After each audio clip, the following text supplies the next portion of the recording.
ठाणे महानगरपालिकेची पहिली सीबीएसई बोर्डाची शाळा कालपासून खारेगाव येथे सुरू झाली। महापालिका आयुक्त सौरभ राव यांनी शाळेला भेट देऊन विद्यार्थ्यांशी संवाद साधला। यावेळी विद्यार्थ्यांच्या चेहऱ्यावरील आनंद हा वेगळंच समाधान देऊन गेला। यावेळी उपायुक्त शिक्षण डॉक्टर मिताली संचेती, दीपक झिंजाळ, उपनगर अभियंता विकास ढोले, विनोद पवार, शुभांगी केसवानी तसेच क्रिसिलचे पदाधिकारी येथे उपस्थित होते।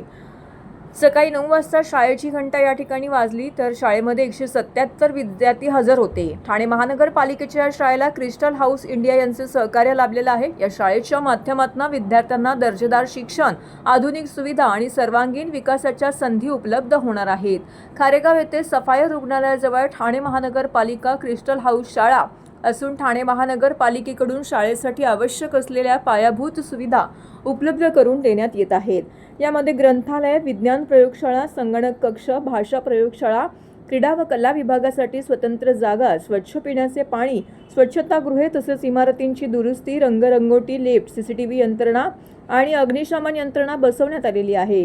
क्रिस्टल हाऊस व्यवस्थापनाच्या जबाबदाऱ्यांमध्ये प्रशिक्षित शिक्षण व शिक्षकेतर कर्मचाऱ्यांची नियुक्ती, विद्यार्थ्यांना पूर्व प्राथमिक ते 12वी पर्यंत मोफत शिक्षण, गणवेश, पुस्तके आणि शैक्षणिक साहित्याचा पुरवठा, विद्यार्थ्यांसाठी भोजन व्यवस्था तसेच शाळेपर्यंत वाहतूक सुविधा यांचा समावेश आहे। याशिवाय विद्यार्थ्यांना उच्च शिक्षण, करिअर मार्गदर्शन आणि रोजगार अभिमुख प्रशिक्षण देण्यावरही भर देण्यात येणार आहे। या उपक्रमामुळे ठाण्यातील विद्यार्थ्यांना राष्ट्रीय स्तरावरील सीबीएसई अभ्यासक्रमांचे शिक्षण उपलब्ध होणार असून आर्थिकदृष्ट्या दुर्बल घटकातील विद्यार्थ्यांसाठीही गुणवत्तापूर्ण शिक्षणाची नवीन संधी निर्माण होणार आहे। यावेळी विद्यार्थ्यांनीही आयुक्तांशी संवाद साधला।